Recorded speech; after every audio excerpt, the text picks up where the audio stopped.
Bueno, primero buenos días a todos y daros las gracias por mostrar interés por la rehabilitación y por estar aquí hoy en día. Bueno, ya os han presentado a los pertenecientes a esta mesa de debate. Para centrar un poco en mi ponente anterior, yo creo que lo ha centrado bastante bien, pero casi estamos en un momento que hablamos de lo que tenemos entre las manos, pero casi no sabemos por qué tenemos esto entre las manos. Entonces, me parece muy importante, y a mí me gustó mucho una definición que hizo sobre lo que es la vivienda un profesor cuando yo era estudiante, hace ya muchísimos años. Entonces, definió la vivienda como el cobijo que el ser humano ha buscado desde el inicio para protegerse de los agentes externos. Y agentes externos eran desde los ataques de los animales, ataques de otros hombres o los agentes climatológicos, o sea, para protegernos del frío, de la lluvia, del viento, y todo esto siempre para buscar unas condiciones de confort que nos ayudan a nuestro bienestar y efectivamente, con nuestro bienestar, a la salud, a nuestra propia salud. Dado que la vivienda representa esto, nos forma casi como personas, conseguir hoy nuestras condiciones de confort hoy en día son mucho más exigentes que las de hace 40 años, eso no cabe ninguna duda, y cada vez vamos exigiendo más. Sin embargo, nuestro parque edificado no se ha renovado a la misma velocidad que nosotros vamos exigiendo esas condiciones de confort. Esto es un problema. Una vez que ahora ya estamos centrados, vamos a centrarnos en la rehabilitación únicamente. Primero porque tenemos, como ha dicho mi ponente anterior, la necesidad y obligación de rehabilitar. Primero porque el parque edificado que tenemos es muy envejecido y porque hemos adquirido estos compromisos medioambientales que solamente son beneficiosos para nosotros. En realidad a la Tierra le importa un comino que el medio ambiente o el clima se desbarate. A los que nos afectan realmente que el medio ambiente se siga manteniendo en las condiciones que se mantiene es al ser humano y a nadie más. Entonces, nosotros estamos echándonos piedras a nuestro propio tejado, modificando con nuestro comportamiento ese medio ambiente. A veces al mundo empresarial le molesta un poco porque supone otros tipos de preocupaciones, pero lo básico es esto. Entonces, por nuestro propio bienestar y salud tenemos que rehabilitar, no cabe otra. Tenemos un problema con la vivienda porque la obra nueva no va a dar respuesta a toda la necesidad de vivienda que tenemos. Así que, por un lado, este es un argumento muy importante. Por el otro lado, las normativas europeas van dirigidas... yo soy casi antirregulación porque hay excesiva regulación, pero comprendo que las normativas son necesarias porque si no, cada uno, esto se convierte en un reino de taifas. Entonces, estas normativas europeas que nos marcan las directrices, marcan un objetivo final para el año 2050, que es que en el año 2050 todos los edificios existentes han de ser balance cero. Esto es muy difícil de alcanzar si seguimos con el ritmo de rehabilitación que estamos actualmente. Tenemos que incrementar el ritmo de la rehabilitación y, además, siempre con criterios de sostenibilidad para alcanzar, al final, esto que hemos definido como el confort, ¿no? Conseguir este objetivo 2050 pues, tiene mucha importancia en todo el proceso constructivo, desde los materiales hasta el usuario, ¿no? Pasando por todo el tramo final. El objetivo final de todo esto es que cuanto más alarguemos la vida de los edificios, mucho más sostenibles tendremos, porque antes el ponente anterior hablaba de rehabilitar, repensar, y yo creo que el prefijo clave en todo esto es el re. Hay que rehabilitar, pero para que nosotros podamos vivir hay que repensar y además tenemos que reincorporar todos estos parámetros a nuestro ADN, ¿no? Los parámetros de sostenibilidad. Cuando en el proceso productivo de una edificación, que empieza desde el diseño hasta que se usa, pues vamos incorporando todos estos parámetros. El diseñador, yo como arquitecto, ya los tiene en cuenta, bien porque los exige la ley o bien por compromiso personal, pero no queda más remedio que tenerlos en cuenta. El industrial, cuando piensa los nuevos materiales, también los tiene en cuenta. Antes, cuando hablábamos de la norma ECO, un compañero de debate comentaba que la trazabilidad de los materiales es difícil. Yo creo que el tema de la trazabilidad ya está por los técnicos bastante asumido, porque muchos fabricantes tienen ya comprometido o hacen de manera, pues por su propio beneficio también, no vamos a dudar, todos trabajamos por beneficio, ¿no? Consideran el análisis del ciclo de la vida de los materiales y luego eso va en las fichas de prestaciones de los materiales que se incorporan en los proyectos y que después se van a ir incorporando cuando se hace, mientras se va construyendo, se van solicitando por medio de los técnicos, aparejadores o arquitectos y al final puede llegar como documentación final al propietario del edificio. A la hora de hacer valoraciones, si estos documentos se sabe exactamente para qué sirven y qué significan y qué compromiso medioambiental tienen, seguramente todos los llevaríamos de mejor manera y los mantendríamos también con más cariño, ¿no? Entonces, esta ola de rehabilitación que estamos inmersos en ella, que no hay más remedio, se encuentra con muchos obstáculos. El primer obstáculo que yo creo que nos encontramos es el económico, porque las obras hoy en día son muy costosas y además tienen muy poca estabilidad, porque los precios se disparan. O sea, casi un contratista hoy en día le da miedo dar un presupuesto, porque no sabe lo que va a ocurrir al de 6 meses o porque los precios varían mucho. Por el otro lado, yo he venido casi a llorar, estoy llorando, pero creo que es un tirón de orejas a los políticos y hay que hacerlo saber, ¿no? Entonces, otro obstáculo muy importante es la burocracia y la reglamentación, que hay excesiva burocracia y además la burocracia es un impedimento. También creo que en el debate de la norma ECO han comentado esto y es muy relevante. Yo creo que cuando pensamos que hacer el diseño de un edificio se tarda un año o más, y para construirlo tardamos el mismo tiempo. Esto es casi una locura, ¿no? Yo creo que todo este proceso tiene que reducirse, porque además genera mucha inquietud y ahora estoy únicamente pensando en el pequeño promotor, que es una comunidad de propietarios, porque yo en este momento vengo como representante del Colegio de Administradores de Fincas y entonces ahí el promotor fundamental es la comunidad, ¿no? Y entonces este promotor, que es un promotor pequeño pero muy abundante y que hay que rehabilitar tantas viviendas por cada edificio el promotor es un promotor que desconoce el mundo de la construcción, por eso es un promotor complejo, no tiene ni idea y además está muy mal informado.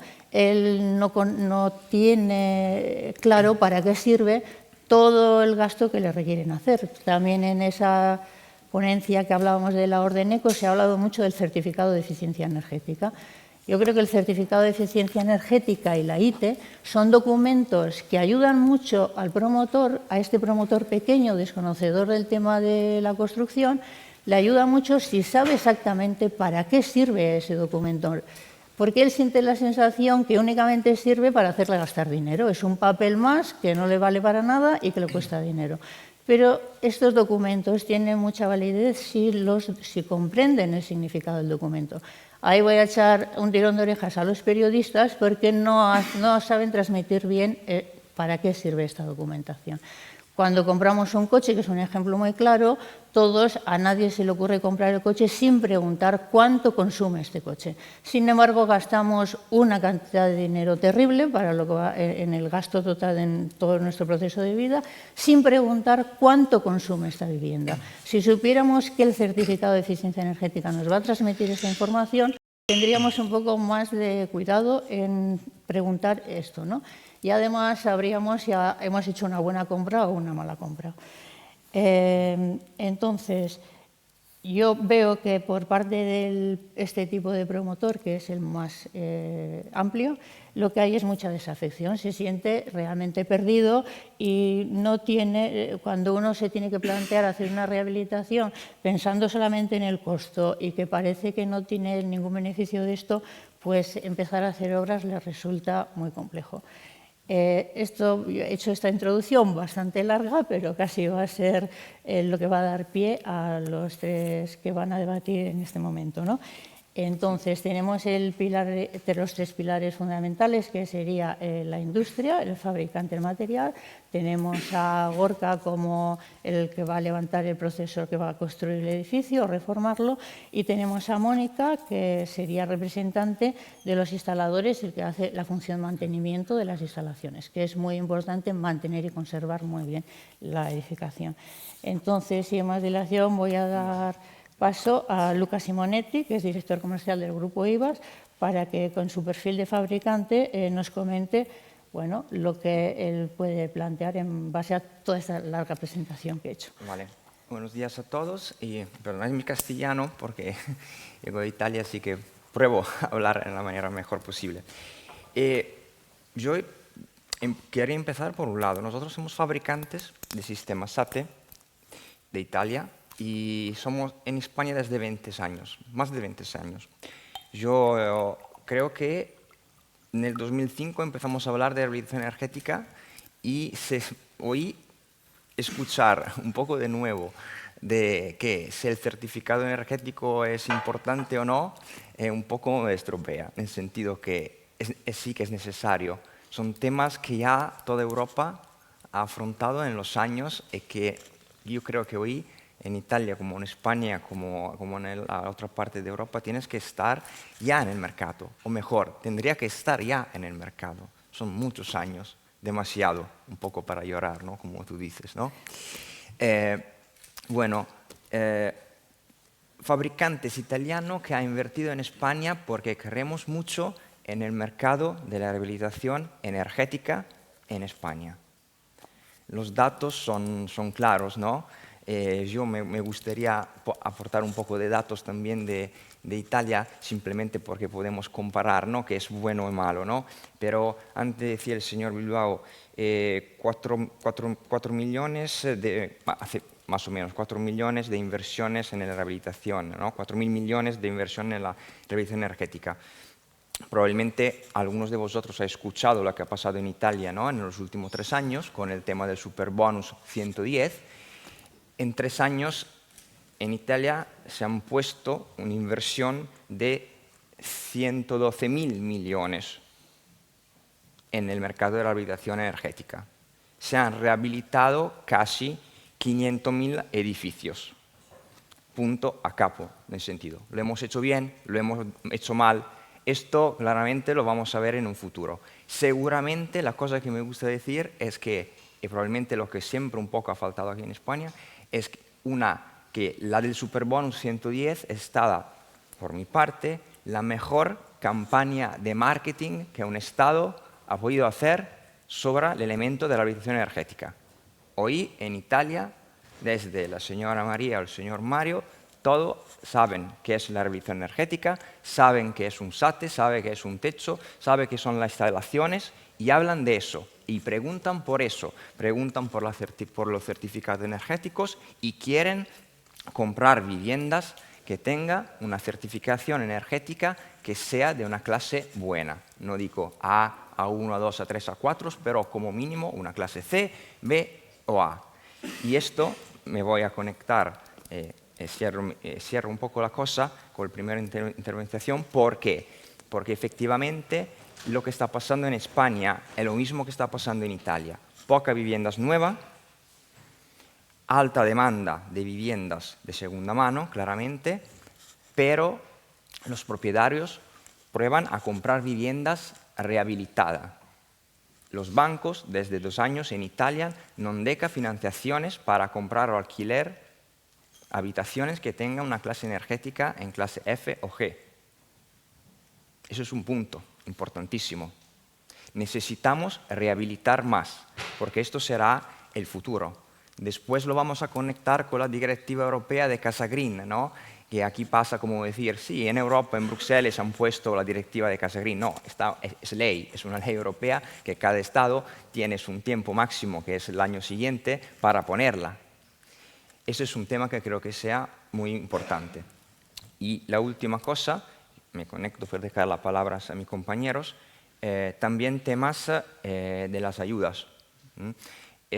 Claro que el superbonus, como decía antes, ¿no? Grande operación de marketing, ¿por qué? Porque en una palabra que es bonus no es superbonus, fácil. 110, perfecto, es gratis, vale, simple, ¿no? De recordar. Pero la realidad es que tenía algunas situaciones. Valor cierto, seguros y definidos en la modalidad. Esto deja la posibilidad también a los arquitectos, a los promotores, a quien tienes que invertir, mas sobre todo da la posibilidad al usuario, al propietario, de llegar a un plan de reforma que sea cierto, en lo cual nosotros podemos llegar al propietario de vivienda, a la comunidad de vecinos, diciendo, bien, esas son las ayudas, están ciertas. Eso es el ahorro energético, que permite claramente de ahorrar también coste y bajar todo lo que es, ¿no? La gestión del calor o del frío en la instalación y todo eso, y poner un plan real de una inversión. Hoy como hoy, y eso lo voy siempre a repetir, probablemente porque tiene un capital, la mejor inversión que puede hacer por su vivienda y por sí mismo es en la rehabilitación energética. ¿Por qué invertir 10.000, 15.000, 20.000 euros, que más o menos es una media europea para rehabilitar un edificio en todo el envolvente, techo, SATE, ventanas, instalaciones, porque esa es la media europea? Tienes un retorno de la inversión mayor que ponerlo en un banco o en un accionario. Esta es la realidad, pero tenemos que portarlo abajo, explicarlo bien. Vale. Gorka, ¿tú qué opinas en relación a lo que hemos estado comentando? Tú como constructor, ¿qué problemas ves en el tema de la rehabilitación energética? Bueno, creo que hemos comentado antes, fuera de la mesa, que uno de los problemas que veías era la mano de obra, que era una complicación. Dice, pero... Sí, bueno, nosotros como rehabilitadores, primero no puedo estar más de acuerdo con la exposición que ha hecho John sobre la rehabilitación, porque la ha definido perfectamente. Lo que pasa es que quizás nosotros pasamos muchas horas al día o a la semana o al año en reuniones de portales de vecinos, ¿no? Entonces, quizás nuestro trato con la rehabilitación pues, difiere en algunos aspectos con las entidades públicas o con ayuntamientos o administración pública. Nosotros palpamos muchísimo más lo que recibe el cliente final, y lo que recibe el cliente final es que estamos montados, sobre todo en el sector de la rehabilitación, en una constante montaña rusa de incertidumbre en el que no sabemos muy bien a qué atenernos, ¿no? Yo conozco, y voy a hablar de memoria, corro el riesgo de equivocarme, pero el primer programa de ayudas que yo gestioné fue en el año 2013, me parece. A partir de ahí, en el 2016 salió el segundo, en el 2018 salió el tercero, en el 2020 ya salieron los programas PRE y recientemente los fondos Next Generation. Entonces, siempre ha habido programas de ayudas, pero siempre hemos estado a expensas de que abran y cierren, abran y cierren, abran y cierren. Esto nos ha generado unos picos de trabajo que en muchas ocasiones son muy difíciles de gestionar, de hacer una digestión de que de repente sale un programa de ayudas, te entran 35, 40, 50, 60 obras.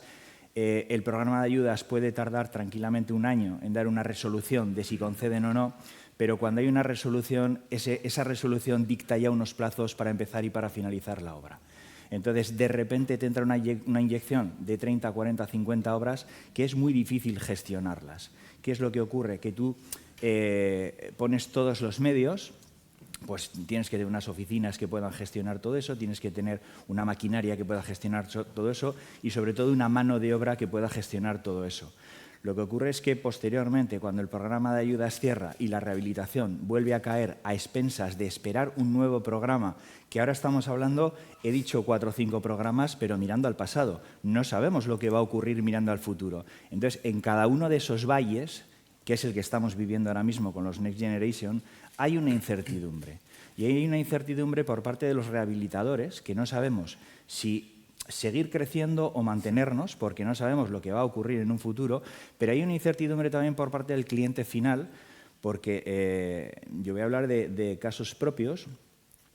Cuando salieron los fondos Next Generation, se nos animó a darle bombo y platillo a los fondos Next Generation. Es el momento de rehabilitar, hay unas ayudas, vienen de Europa, vienen miles de millones de euros, y esto iba a ser el maná, esto no se iba a acabar nunca, ¿vale?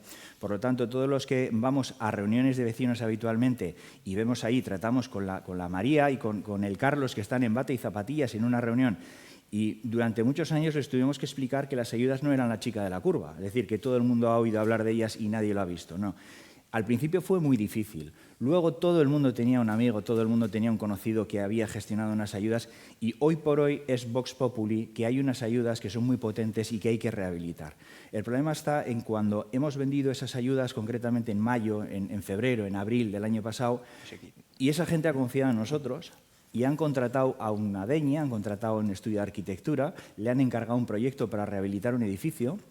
Se han metido en unos gastos, en muchas ocasiones, de 40 a 50.000 euros. Puede costar un proyecto de rehabilitación.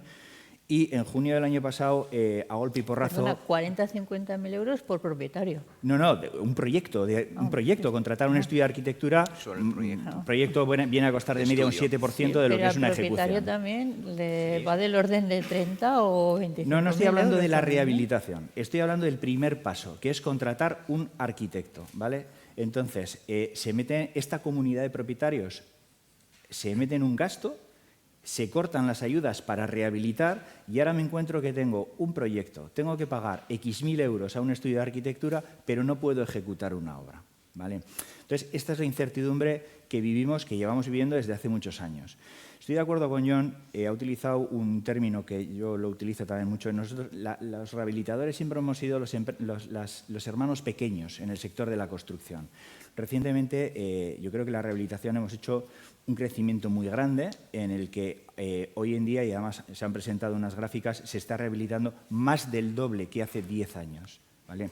Hemos sabido amoldarnos al mercado, pero esa colaboración público-privada que decía antes Julio, yo la veo fundamental para intentar evitar, sobre todo esta montaña rusa, esta incertidumbre que no sabemos qué es lo que va a ocurrir en los próximos meses o en los próximos años, pero hemos sabido amoldarnos a estar al 100% para cuando ha habido ayudas, ha habido mucho dinero y ha habido que rehabilitar, hemos sabido estar al 100%.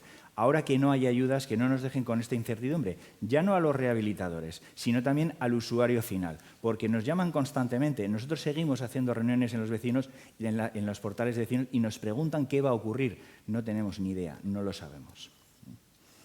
Eso es cierto, lo que comentas es que los vecinos en realidad quieren rehabilitar sus casas. Claro. El problema es primero el coste de las obras y la incertidumbre y ellos además entran se entregan totalmente al técnico y se entregan al constructor porque son promotores desconocedores del campo. Sí, a ver, vamos a partir de la base de que con una persona que compra una vivienda nueva, lo primero está comprando un producto que quiere, ¿vale?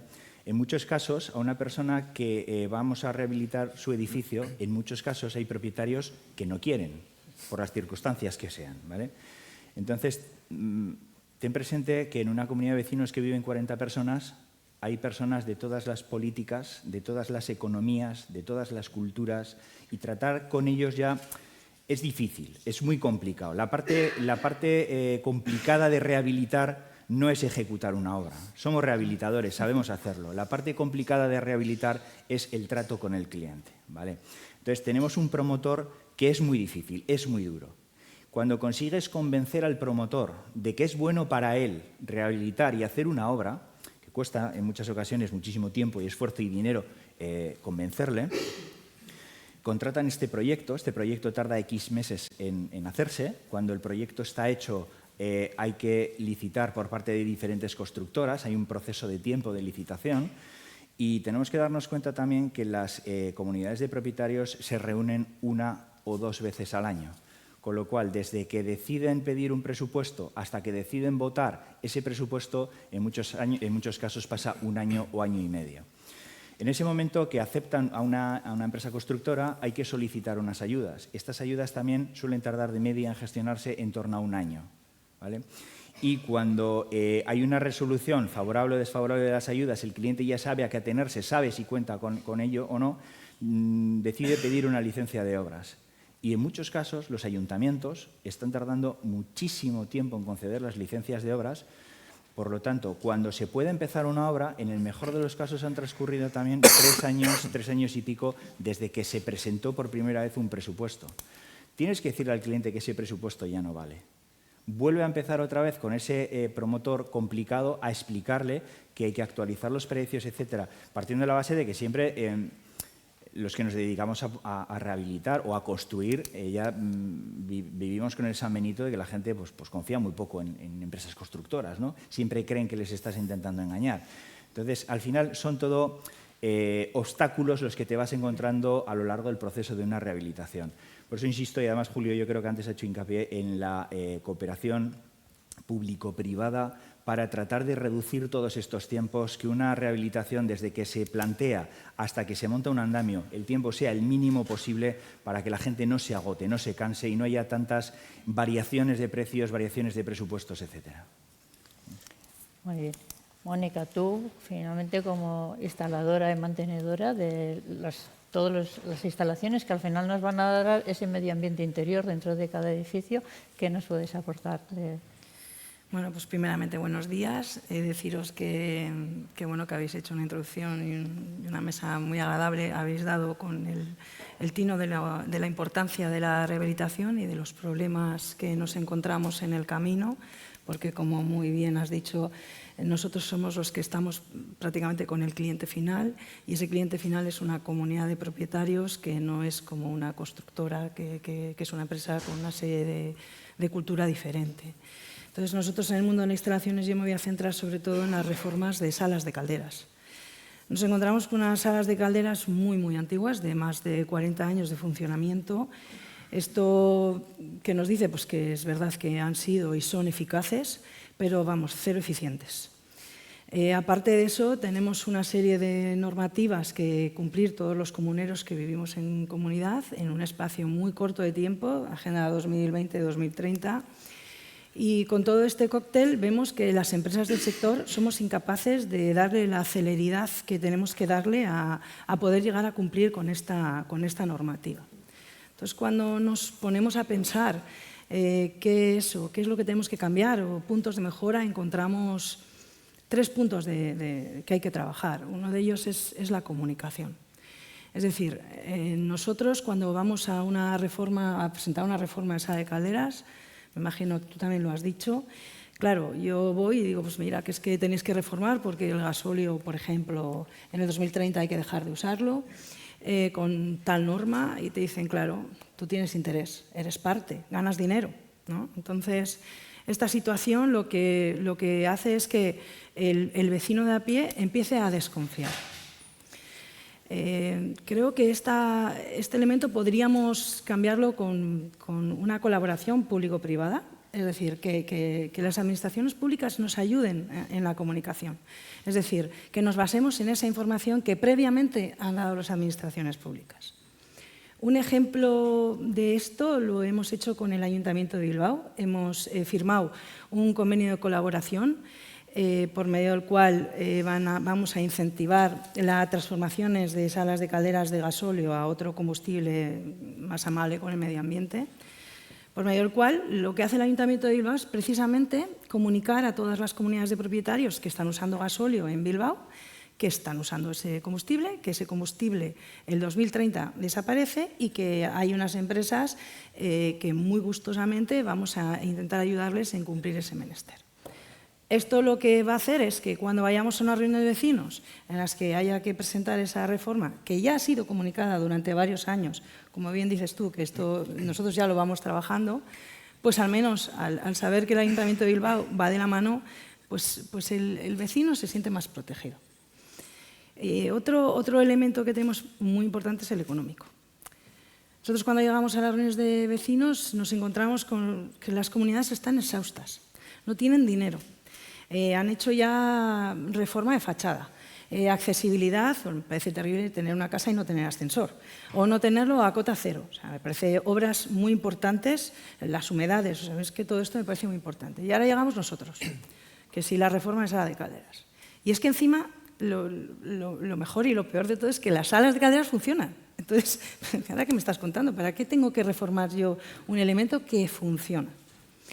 Pues bueno, pues esta parte creo que por mucho que se informe, si no tenemos ayuda, no tenemos dinero, pues va a ser bastante complicado porque vemos verdaderos dramas para hacer frente a todas las derramas que tiene que un vecino tiene que llevar a cabo, ¿no? Y el otro punto creo que es el educacional. Al final, cuando hablamos de rehabilitación, todo el mundo tiene en la mente que rehabilitar es ahorrar. Y yo no creo que esto sea así. Yo creo que rehabilitar es habilitar tu vivienda, hacerla confortable, que no tengas humedades, que llegues a tu casa con una temperatura adecuada, que solamente pagues lo que realmente consumas, que tengas el agua caliente bien, que tengas climatización. Para mí eso es rehabilitar.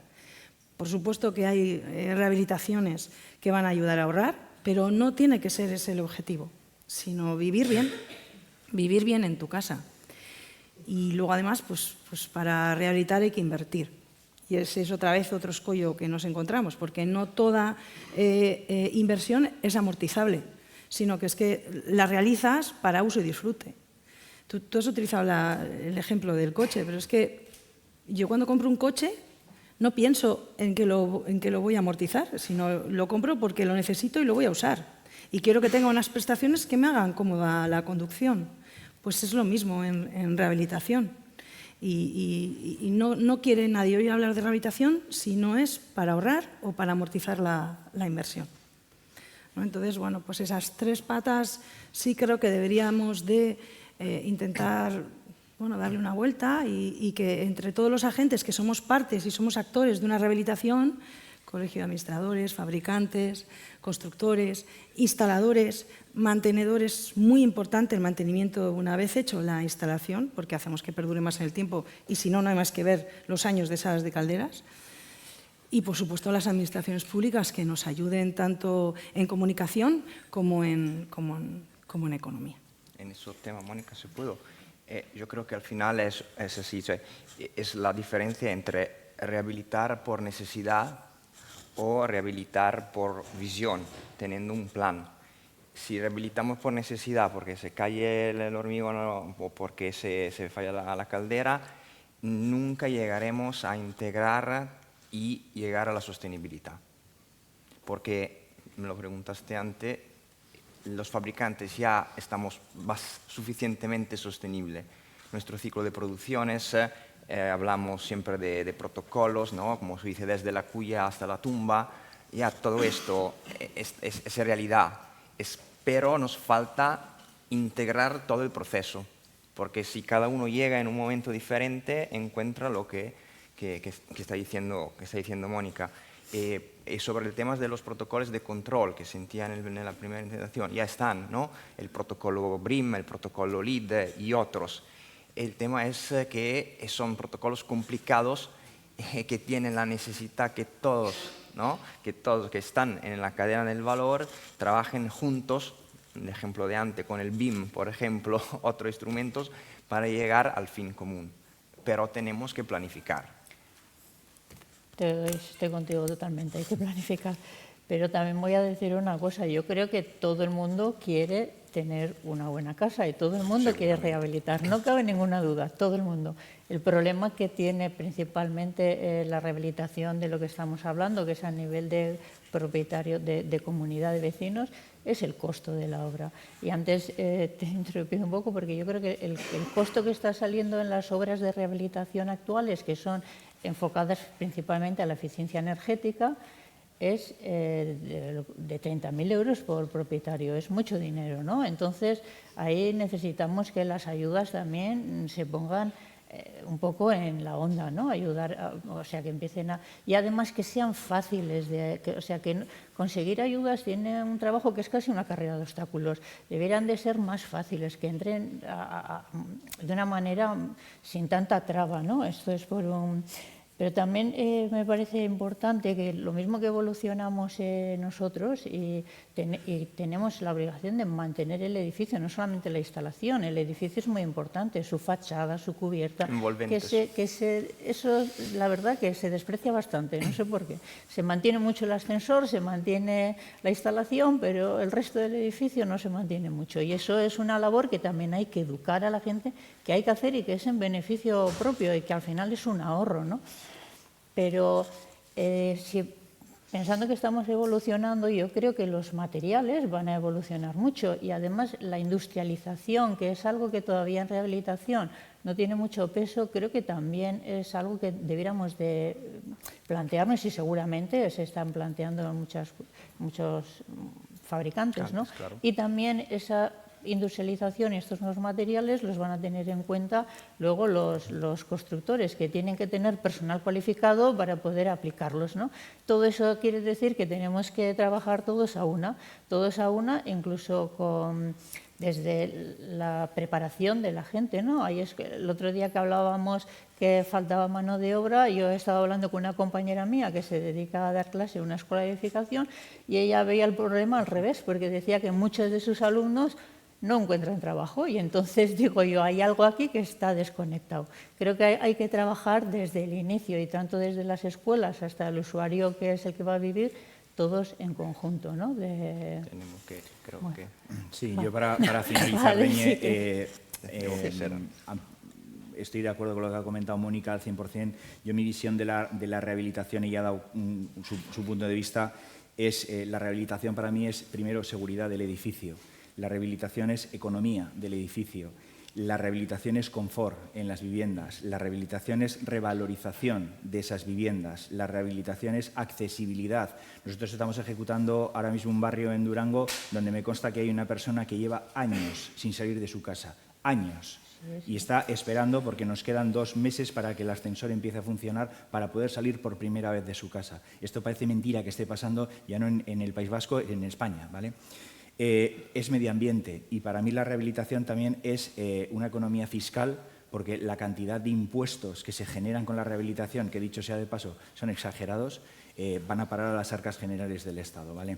Y para finalizar ya, decía Mónica de que nos ayuden las administraciones. Yo, mi punto de vista, quizás más que nos ayuden, yo lo que sí pediría es que se dejen ayudar por nosotros. Tenemos mucha información. Estamos al pie del cañón, estamos en primera línea de batalla, conocemos al cliente final y sabemos muchas cosas de las ayudas con las que pensamos que se podría mejorar todo esto, ¿vale?